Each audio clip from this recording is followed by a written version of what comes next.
Today I'm going to show you how to insert 3D models into a Microsoft PowerPoint presentation. So in PowerPoint on the desktop app, you can do this also if you are using the web version. We're going to go over here to the top and we are going to look for insert. Now, once you have tapped on insert, you'll be able to see 3D models. Use the drop down and you have two options. Now, this device option will allow you to search your actual computer, the device that you're using, and import a 3D model from there.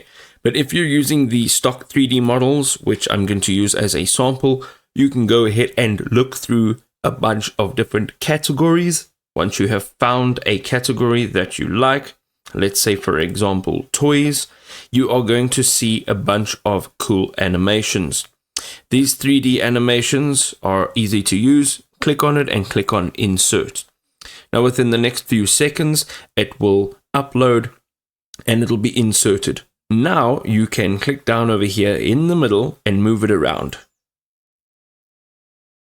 You can also use the boxes corners as well as the dots around the sides lines to stretch it, make it bigger, make it smaller, or if you just put your mouse cursor on the line, not the dot, you'll be able to move it around.